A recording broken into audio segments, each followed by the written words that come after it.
Oke, Assalamualaikum warahmatullahi wabarakatuh. Jadi untuk sesi ini kita diskusi kasus seperti yang sudah saya janjikan sebelumnya.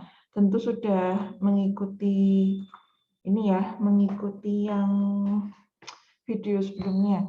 Jadi kalau sudah mempelajari itu nanti akan lebih enak nyambung pada sesi diskusi kali ini.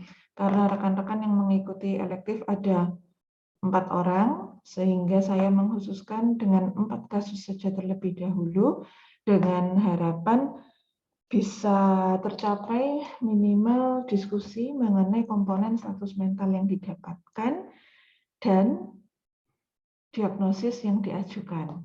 Nah, kita nggak berbicara terapi, kita tidak berbicara apa yang perlu diedukasikan, tidak, karena di sini yang mengikuti adalah rekan-rekan elektif pemeriksaan psikiatri. Jadi kita berbicara tentang pemeriksaan psikiatri dan kita berbicara tentang kemungkinan diagnosis yang berada dalam skizofrenia spektrum and other psychotic disorder. Itu yang kita sepakati terlebih dahulu. Oke. Kemudian untuk main rule-nya, jadi untuk peraturannya tetap sama. Jadi di sini teman-teman hanya mendiskusikan tentang kalau istilah kalian kegiatan PBL ya, tapi kita tidak menggunakan Stephen jam itu enggak Stephen step itu enggak. Jadi tetap kita hanya mendiskusikan tentang apa yang berada dalam kasus tersebut sesuai vignette-nya. Jadi di sini ditujukan untuk pembelajaran, tidak untuk mendiagnosis diri sendiri dan teman. Kalaupun nanti dalam prosesnya, kok mirip kok kayak aku, jangan berusaha idea of reference ya, jangan. Saya sudah menotis itu. Video terakhir yang kalian ikuti, judulnya Substance or Medication in the Psychotic Disorder. Jadi memang kalau skizofrenia spektrum itu jadinya luas, kita membahas itu satu persatu sejak video yang sebelum-sebelumnya. Nah, kita masuk dalam kasus pertama. Ya, kok bahasa Inggris, Dok? Ya, setelah kasus yang ini nanti bahasa Indonesia. Female, 23 years old, with no history of allergy, referred by kampus dean. Lah, ngapain dok? Dekan kampusnya kok sampai merujuk ke psikiater? Oke. Coba kalian ikuti kasus ini, nanti silahkan kalian mengemukakan pendapatnya. Jadi di sini, pasien ini afraid of being alone, hearing dead voices, padahal ayahnya sudah meninggal 5 bulan yang lalu. Hearing any comment to jump from the ceiling, seingat saya dia ingin melompat dari lantai 7 dari apartemennya, dan hearing comment about herself. Jadi ada suara yang didengar berupa suara perintah dan suara yang berkomentar tentang dirinya. And then suddenly laugh loud and then screaming with poor of self-care. Jadi pada status present, satu saat ini pasien tampak ketakutan jika sendirian sehingga selalu berusaha untuk mengajak orang lain, mengajak teman berada di sekitarnya. Dia sudah mendengar suara-suara, salah satu suara tersebut adalah suara almarhum ayah. Dia mendengar suara perintah untuk melompat dari ketinggian. Dia mendengar suara yang berkomentar tentang dirinya. Tiba-tiba tertawa, berteriak keras, dan disertai penurunan kemampuan merawat diri. Ketika ditelusuri 10 hari yang lalu, didapatkan keterangan bahwa pasien tersebut merasa overwhelmed, kelelahan, jenuh, banyak yang numpuk, gitu toh. Jadi di sini dia overwhelmed with her daily tasks. Mulai dari kesehariannya sebagai mahasiswa, dia banyak tugas, dia banyak yang harus dikerjakan, dia sedang menjalani magang di sebuah perusahaan yang menjadi kewajiban SKS dari perkuliahan tersebut. Kemudian loses her belongings, campus important document. Jadi ada beberapa dokumen kampus yang memang dipercayakan pada dia yang berhubungan dengan rekan-rekan internnya, magangnya di suatu perusahaan dan itu hilang. And then blamed by another for her project failure. Dia merasa dipersalahkan, dia merasa disudutkan posisinya, dan dia merasa menjadi korban di sini.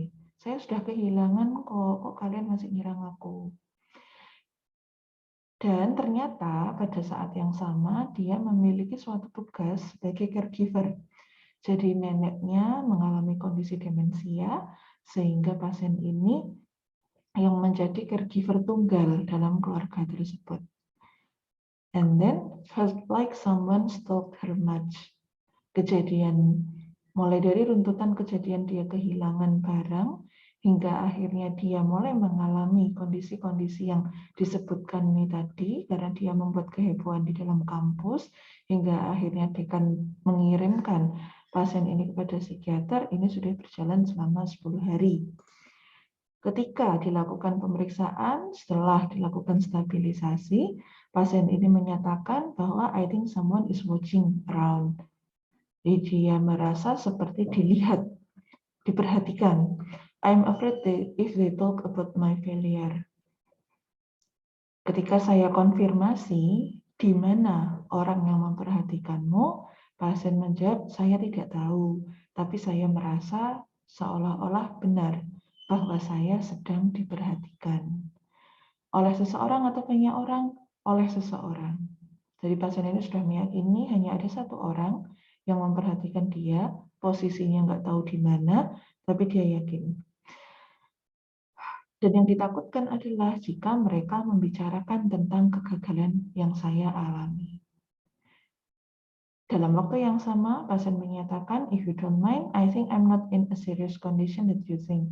I'm not in a sick condition. Can you let me go? Jadi pasien ini tidak merasa sakit, pasien di sini tidak merasa berada dalam kondisi yang serius, padahal sebelumnya dia sudah berteriak-teriak dan membuat kehebohan di dalam kampus, sehingga mahasiswa dan dosen lain juga merasa kebingungan dengan apa yang terjadi saat itu. Oke, siapa yang ingin berpendapat untuk kasus yang pertama? Apa yang kalian dapatkan dan kemungkinan diagnosisnya apa? Mungkin saya izin berpendapat, dokter. Silakan, Marta. Ini saya izin mencoba menjawab sepengetahuan saya dari apa yang sudah ada di screen ini. Kan kalau untuk gejala yang sedang dialami, yang di tengah itu bisa kita lihat kalau pasien itu ada halusinasi, dia hearing dead voices-nya, padahal dia tahu kalau misalnya ayah dia itu sudah meninggal 5 bulan yang lalu. Jadi mungkin itu bisa masuk ke dalam salah satu gejala psikotik halusinasi. Terus yang kedua ada hearing any comment to jump from the ceiling comment about herself. Kayaknya saya kurang tahu juga, tapi mungkin menurut saya ini termasuk ke kayak delusi yang dikontrol itu mungkin, Dok. Jadi kayak dia itu seperti dikontrol untuk kamu harus jump gitu from the ceiling. Padahal sebenarnya nggak ada yang komen kayak gitu, tapi dia hearing pokoknya dari dia mendengar seperti itu, berarti itu kan kayak dia tuh dikontrol. Kemudian kalau dari yang saya ketahui untuk di yang bagian tengah itu aja. Terus kalau kita lihat dari onsetnya itu ternyata 10 hari sebelumnya itu dia ada beberapa kayak stressful event gitu di 10 hari sebelumnya yang berdampak. Contohnya kayak tugas-tugas dia yang penuh dan segala macam, terus di kegiatan kampus, terus yang kehilangan belongings-nya dia. Jadi nggak tahu sih, mungkin menurut saya itu ini karena onsetnya itu dia belum lama, belum sampai 1 bulan gitu, 10 hari, jadi mungkin bisa ke brief psychotic disorder karena masih singkat. Menurut saya seperti itu. Nanti mungkin dari teman-teman bisa mencoba membantu menambahkan jika ada yang kurang. Terima kasih. Oke, terima kasih.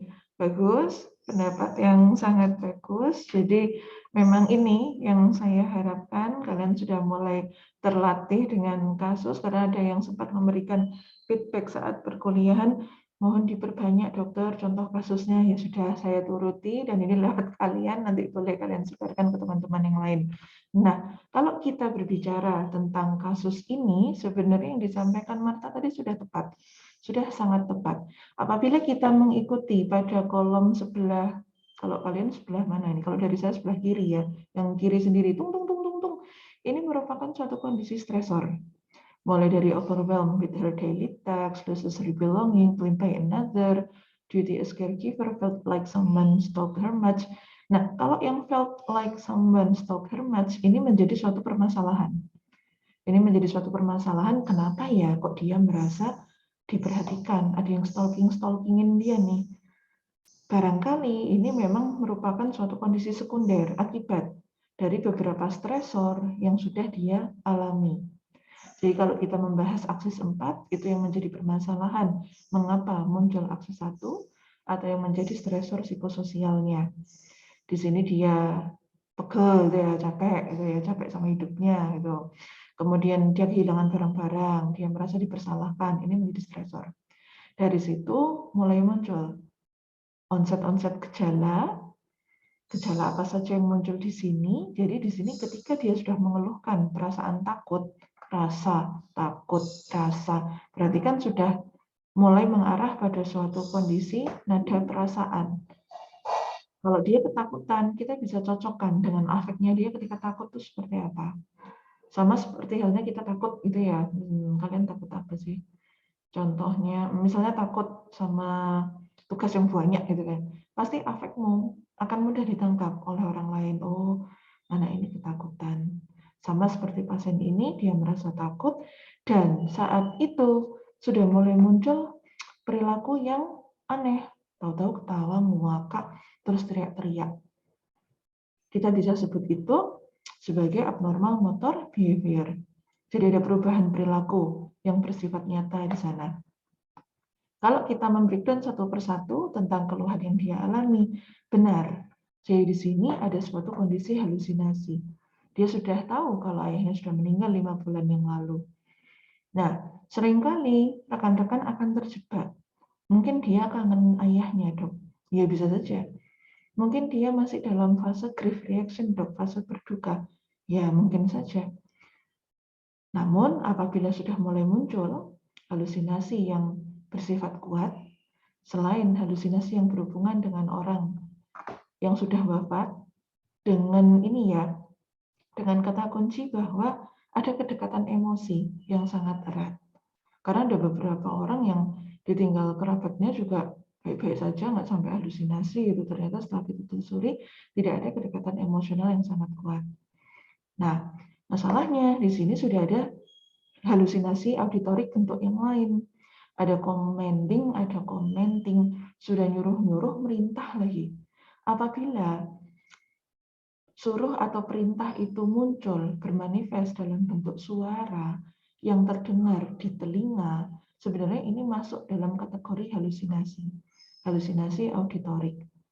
Yang membedakan dengan waham atau delusi, yang namanya waham atau delusi itu gangguan di isi pikirnya. Fixed false belief. Jadi kalau terdengarnya di telinga, berarti itu gangguan persepsi. Tapi kalau berupa suatu keyakinan, suatu belief yang dia pegang, itu berarti waham. Oke. Nah, kemudian yang berhubungan dengan perilaku ini sudah mengarah pada disorganized behavior. Dengan poor of self-care berarti ada penurunan kemampuan perawatan diri. Di sini sudah mengarah pada penurunan fungsi penting. Jadi menjadi salah satu kriteria diagnosis dari beberapa gangguan psikotik apabila didapatkan penurunan fungsi penting dalam hidup. Di antaranya pekerjaan, sosial, akademik, dan fungsi penting lainnya. Ya. Nah, I think someone is watching around us. Tapi dia nggak bisa membuktikan ada di mana. Namun dia meyakini inilah bentuk delusi atau waham. Barangkali wahamnya dia bagian dari persekutorik delusion, bisa saja. Nah, dengan kondisi, I think I'm not in a serious condition that you think I'm not in a sick condition. Can you let me go? Dia pengen kabur, dia pengen pulang.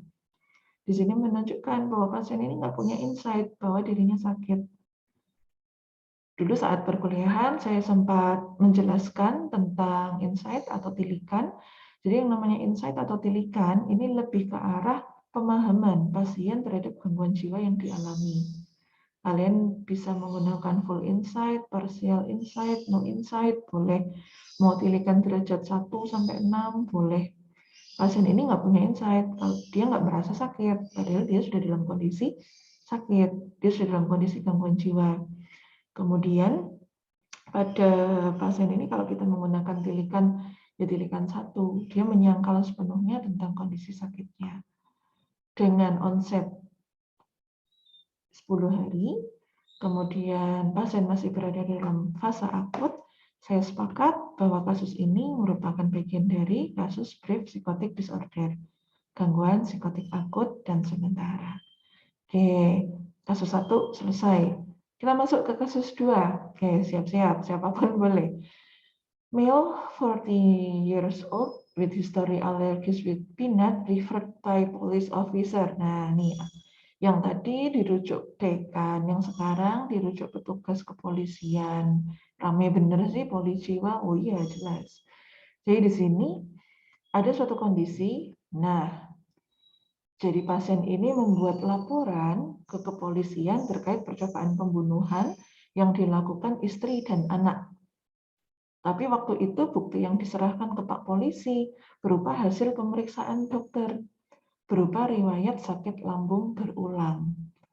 Ketika dilakukan pemberkasan, dilakukan pemeriksaan oleh Bapak Polisi ternyata mendapatkan laporan yang sama yang diterima 7 bulan sebelumnya, tapi dicabut lagi karena tidak bisa membuktikan adanya percobaan pembunuhan tersebut.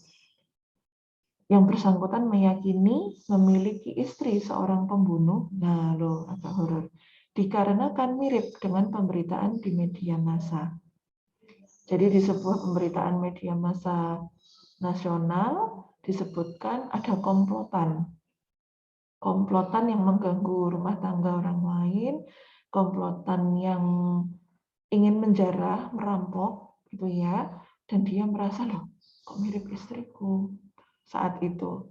Namun yang menjadi pertanyaan Pak Polisi adalah kenapa yang diserahkan sebagai bukti adalah hasil pemeriksaan dokter yang menyatakan dia sakit lambung dengan riwayat pengobatan pemberian antasida.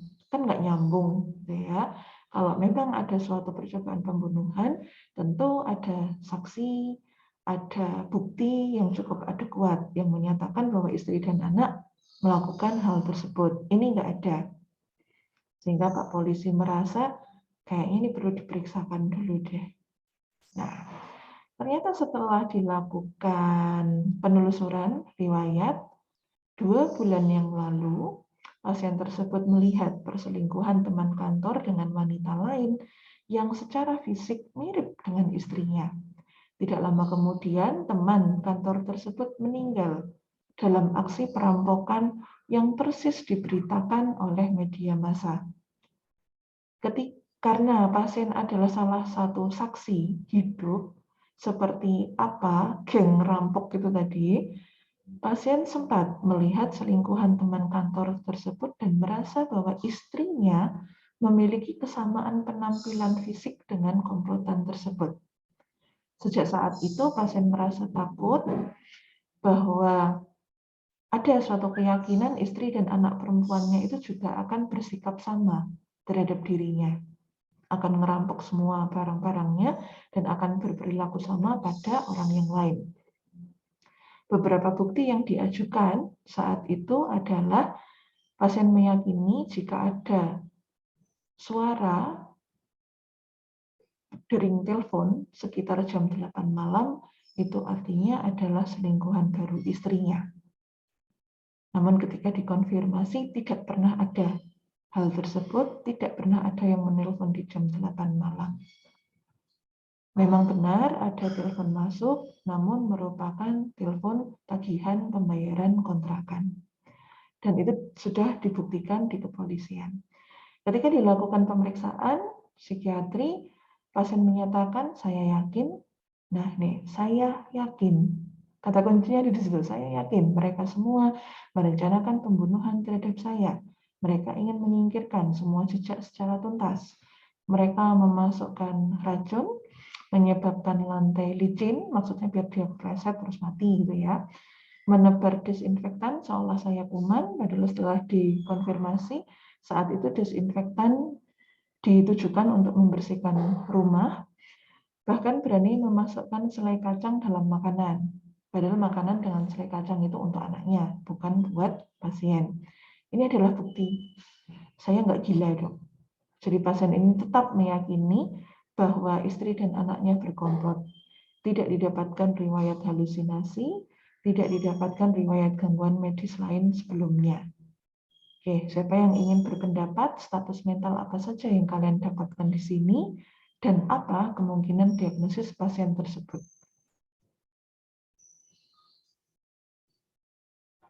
Mungkin saya izin menjawab, Dokter. Silakan. Kalau dari saya itu dari yang saya dapatkan ini dia ada membuat laporan mengenai percobaan pembunuhan oleh istrinya ini dia berarti memiliki kayak waham kepercayaan waham itu. Lalu untuk kalau dilihat dari pemeriksaannya saya yakin merencanakan pembunuhan itu menurut saya ini wahamnya termasuk waham yang persekutori. Lalu kalau dilihat dari riwayatnya 2 bulan yang lalu melihat perselingkuhan dan merasa istri memiliki kesamaan, kalau 2 bulan yang lalu ini sudah memenuhi untuk menurut saya sudah diagnosis delusional disorder, Dokter. Sip, cakep. Yes. Jadi ini merupakan salah satu contoh kasus delusional disorder. Kalian mau nyebut itu gangguan waham boleh, mau sebut delusional disorder boleh, intinya sama, itu ya. Jadi memang pada kasus ini sudah mengarah pada kemungkinan delusional disorder. Karena ketika kita memberikan evidence, kita kasih bukti, loh kejadiannya tidak seperti itu Pak ternyata. Jadi yang selai kacang itu untuk putrinya, bukan buat Bapak. Enggak, itu bersekongkol saja. Mereka sandiwara.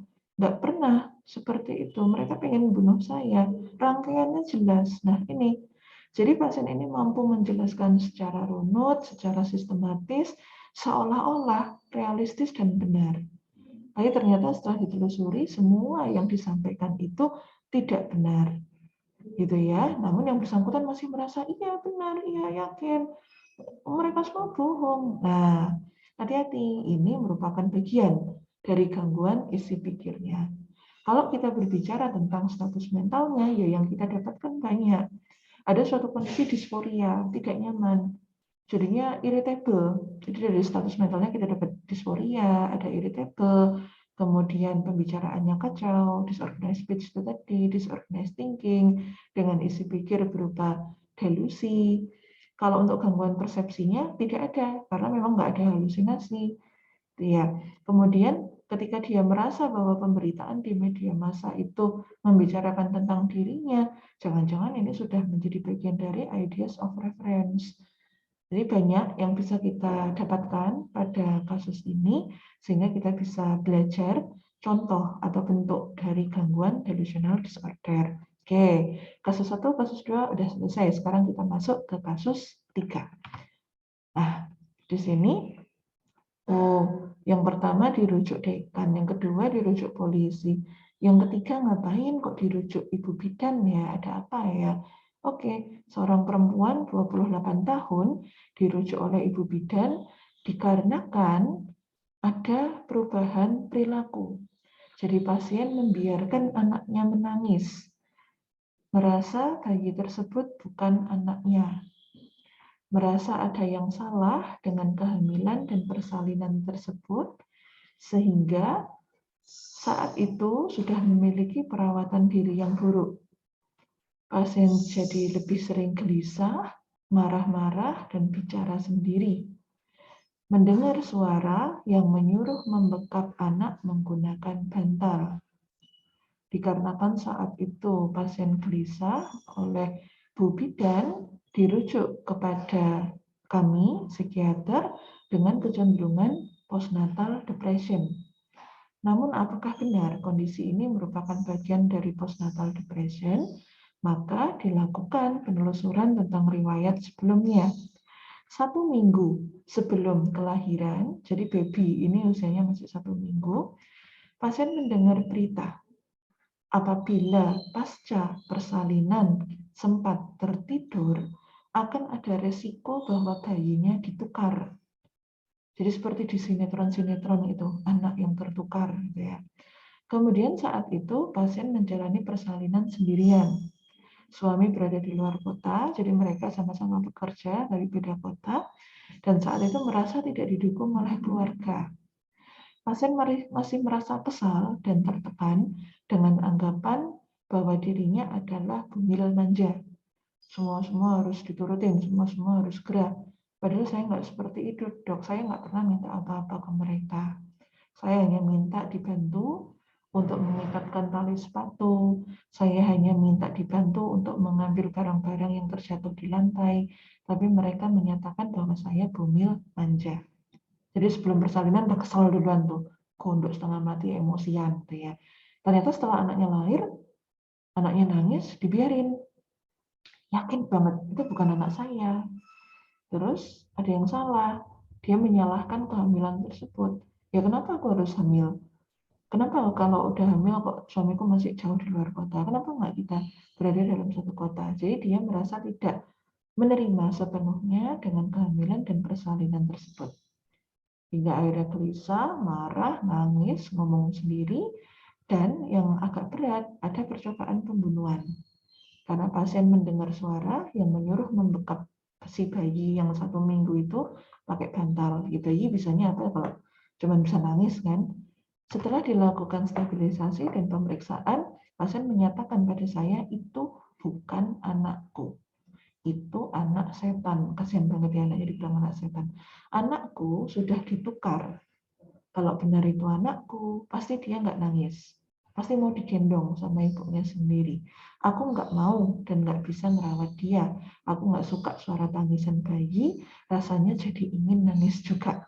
Jadi ibu ini irritable sekali dengan suara tangisan bayi. Tidak hanya bayinya, tapi anak orang ketika menangis dia jadi ikutan nangis. Jadi ada parade tangis di situ. Nah, siapa yang ingin berkomentar terhadap kasus ini? Mungkin saya izin menjawab, Oke, dokter. silakan. Mungkin saya pertama-tama bedah satu-satu. Diketahui membiarkan anak menangis merasa bayi tersebut bukan anaknya. Mungkin menurut saya ini berarti ada gangguan di sisi pikirnya, ada delusi seperti dokter. Kemudian dia juga mendengar suara yang menyuruh membekap anak menggunakan bantal, karena ini mendengar suara berarti masuk ke halusinasi auditorik. Nah, kemudian untuk onset gejalanya ini masih baru 1 minggu yang lalu. Apakah mungkin psychotic disorder, dokter? Oke, brief psychotic disorder. Oke, terima kasih. Bagus sekali. Jadi memang pada kasus ini jika kita melihat onset kan 1 minggu ya, memang masuk dalam kategori brief psychotic disorder dengan catatan syarat psikotiknya terpenuhi dari kriteria A. Jadi yang 5 key features of psychotic disorder-nya harus ada setidaknya 1. Di sini sudah mulai ada banyak ternyata. Jadi ada suatu kondisi delusi, dia meyakini itu bukan anaknya, tapi anak setan, ya kasihan benar anaknya. Kemudian ada halusinasi auditorik, karena dia mendengar suara. Kemudian ada disorganized behavior, jadi ada perilakunya yang kacau juga, yang bisa dibuktikan dengan gelisah, marah. Kemudian ada disorganized speech, karena ada suatu kondisi pembicaraan yang kacau, disertai penurunan pada fungsi. Nah, sekarang kita perlu ingat lagi, di brief psychotic disorder itu ada spesifainya, with mark stressor, without mark stressor, tanpa adanya stresor, dengan stresor. Dan kita perlu mengevaluasi onset gejala, apakah munculnya tunggal terlepas dari suatu episode gangguan jiwa tertentu, ataukah ada yang memperantarai.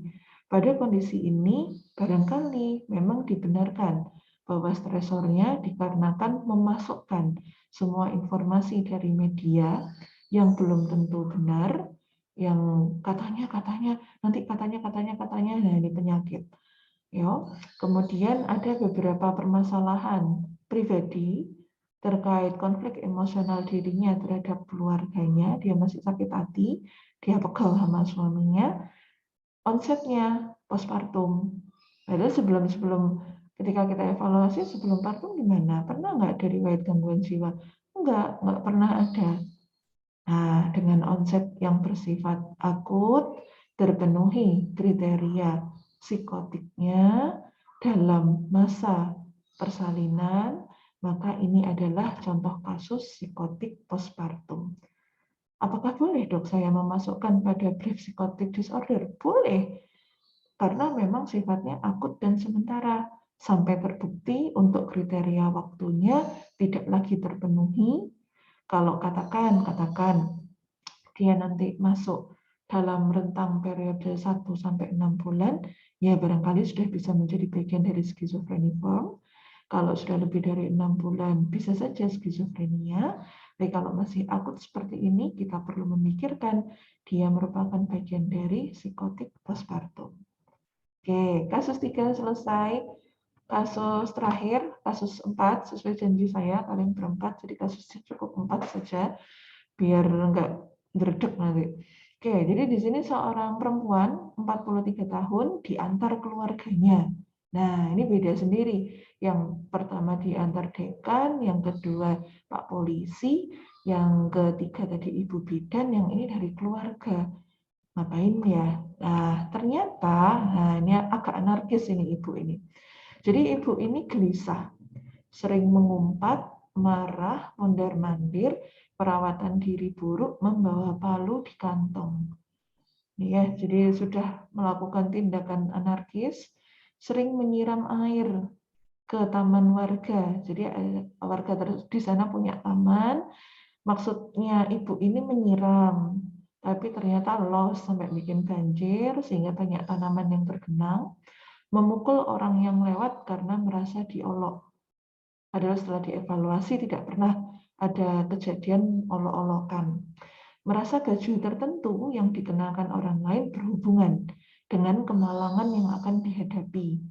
Jadi waktu itu tersampaikan kalau ada orang laki-laki menggunakan baju setelan jas berwarna biru, abu, dan hitam, itu artinya akan membawa malapetaka untuk dirinya. Kemudian ada perilaku yang cukup meresahkan warga, yaitu pasien membongkar makam karena merasa ada yang menyuruh melakukan hal tersebut, namun tidak bisa menjelaskan siapa yang menyuruh dia. Ketika dilakukan evaluasi 1 tahun yang lalu, pasien ini dipecat dari perusahaan karena perusahaan mengalami kebangkrutan selama pandemi. Pemecatan tersebut beralih nama menjadi peremajaan pegawai, namun akhirnya diketahui bahwa perusahaan hanya mempekerjakan pegawai muda dengan alasan kalau masih muda mereka butuh kerja, dibayar kecil nggak masalah. Tapi kamu tambah tua, tambah rewel, minta penyesuaian kenaikan gaji dan THR. Kamu adalah masalah untuk perusahaan kami. Nah, tapi kalimat yang terakhir ini tidak tersampaikan langsung pada pasien, melainkan ke orang lain yang akhirnya dari orang lain tersebut didengar oleh pasien dan pasien merasa sangat jengkel dengan perusahaan tersebut. Dan pasien mengingat bahwa ketika dirinya dipecat, manajernya menggunakan setelan jas. Dan dia sangat ingat sekali detail setiap jas, termasuk warna yang digunakan. Sehingga ketika melihat orang lain dengan setelan jas dengan warna yang sama, dia merasa bahwa orang-orang tersebut adalah suruhan mantan manajer. Ya, setelah dilakukan stabilisasi, sudah nggak ngamuk. Nah, ibu tersebut menyampaikan, omong kosong, bullshit, pandemi, permajaan pegawai itu omong kosong, dokter. Karena mereka itu memasukkan anak kecil supaya bisa dibayar rendah. Ini belum selesai, lompat ke pembicaraan lain. Suara-suara itu memang ada. Dan saya bongkar makam karena penasaran juga isinya apa. Kan lumayan kalau ada uang. Kalau ada orang pakai baju seperti saya dipecat, artinya mereka bersekongkol. Nah, ini ada lompatan pembicaraan lagi. Jadi ya saya pukul pakai palu. Nah, keluar anarkisnya. Nah, kira-kira ini kasus apa? Baik dokter, dari saya izin menjawab. Karena dia tiba-tiba membongkar makam, terus menyiram air tanaman keluarga, memukul orang, dan lain-lain itu ada abnormal behavior-nya. Kemudian untuk kasus ini tuh skizofrenia, dokter. Skizofrenia, oke. Jadi di sini saya ingin menunjukkan pada kalian kalimat ini persis saya kutip sesuai apa yang disampaikan oleh pasien tersebut. Jadi di sini saya ingin memberitahu teman-teman semuanya bahwa ada kekacauan arus pikir di sana yang bersifat jelas. Jadi satu tema belum selesai, dia sudah lompat ke tema pembicaraan yang lain, namun kita masih bisa menangkap ide-ide yang disampaikan pasien tersebut. Itulah contoh bentuk flight of idea, lompatan ide. Jadi kalau teman-teman belajar tentang proses pikir, ada yang membagi itu bentuk, arus, isi pikir. Ada yang membagi arus dan isi pikir, bebas. Yang penting kalian tahu dulu. Kalau yang seperti ini bentuk pikirnya non-realistik, karena tidak benar. Tidak bisa dibuktikan bahwa ada yang menyuruh dia membongkar makam. Ternyata salah satu motivasinya adalah mencari uang di dalam makam, gitu kan. Sebenarnya saya juga nggak loading saya, tapi ya sudah saya iyain aja dulu gitu kan. Kemudian terkait omong kosong, nah memasukkan anak kecil supaya bisa dibayar rendah. Kalau ini memang barangkali bagian dari realistik karena memang dibenarkan saat itu peremajaan pegawai ditujukan untuk itu. Tapi untuk selebihnya ini kan ada lompatan ya. Ini ada ide satu, kemudian dia membahas suara-suara, ini yang ide dua. Kalau ada uang, ada orang dengan baju kayak manajernya itu, berarti mereka bersekongkol. Ini ide tiga.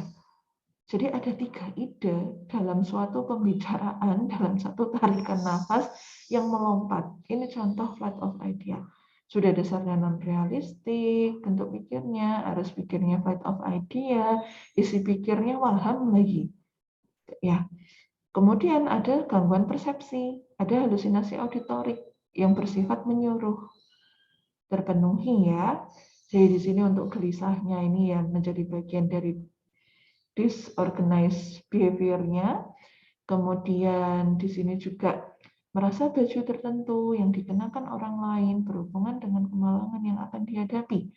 Berarti kan dia sangat merujuk sekali, dia melakukan simbolisasi terhadap hal-hal, terhadap kejadian tertentu yang berada di luar dirinya.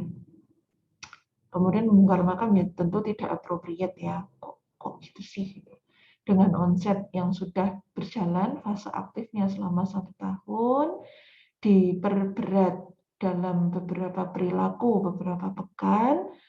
Dok, kenapa kita tidak melihat dari perberatan gejala? Tidak, kita melihat dari onset gejalanya. Barangkali memang benar setelah stresor 1 tahun dia dipecat itu sudah mulai muncul beberapa fase prodromal. Saya sepakat kasus ini adalah kasus skizofrenia, jadi sekaligus saya memperkenalkan bahwa ketika kita belajar skizofrenia, kita akan berkenalan dengan beberapa fase penting dari skizofrenia itu. Ada namanya fase prodromal. Kalau prodromal itu sebelum menunjukkan fase aktif. Seringkali ditandai dengan gejala negatif, serupa dengan kondisi depresi. Jadi ada penarikan diri, ada penarikan sosial, penarikan afek, kehilangan minat terhadap beberapa hal, mirip sekali dengan kondisi depresi. Kemudian ketika masuk fase akut, maka terpenuhi beberapa kriteria yang sudah sering saya sampaikan, ada delusi, ada halusinasi, ada disorganized speech, ada disorganized behavior, ada negative symptoms. Apabila nantinya mendapatkan penanganan yang adekuat, perlahan-lahan bisa masuk dalam fase remisi. Nah, pada pasien ini sudah muncul yang namanya fase aktif. dengan asumsi bahwa sudah terjadi selama 1 tahun, dan kita sepakat menurut DSM-5 apabila lebih dari 6 bulan dengan gejala psikotik yang terpenuhi dari kriteria A, ditambah adanya penurunan fungsi penting manusia, disertai adanya bukti bahwa tidak merupakan bagian dari gangguan mental, penyalahgunaan zat, dan gangguan mental organik, maka inilah suatu bentuk kondisi skizofrenia. Gitu ya. Oke, jadi 4 kasus sudah kita bahas bersama. Terima kasih untuk kalian semua, sekaligus pertemuan ini menutup kegiatan elektif pemeriksaan psikiatri. Saya mengucapkan selamat melanjutkan untuk kegiatan perkuliahan yang lain. UAS ya di sini ya. Mudah-mudahan apa yang sudah saya sampaikan ini juga berguna untuk kalian semua menyiapkan UAS. Jadi biasanya memang gitu ya, UAS-nya ditaruh setelah elektif gitu. Saya nggak ngerti apakah itu akan memperpanjang deg-degan kalian ataukah seperti apa. Tapi ya sudah, setidaknya saya berharap dengan kegiatan pertemuan terakhir kita ini bisa memberikan manfaat, setidaknya memberikan gambaran khususnya pada ini skizofrenia spektrum. Tuh, barangkali dari saya cukup seperti itu. Insya Allah kita akan ketemu lagi di kesempatan yang berbeda. Entah barangkali kalian ujian skripsi dengan saya atau gimana. Ya, monggo di ini sendiri, diatur sendiri. Oke, dari saya cukup. Terima kasih untuk atensinya. Sukses untuk kalian semua dimanapun berada. Tetap jaga kesehatan meskipun pertemuan kita terbatas dikarenakan pandemi ini. Semoga tidak mengurangi maksud dari apa yang sudah saya sampaikan. Oke, saya mohon undur diri dulu karena harus berpindah pada kegiatan lain. Assalamualaikum warahmatullahi wabarakatuh.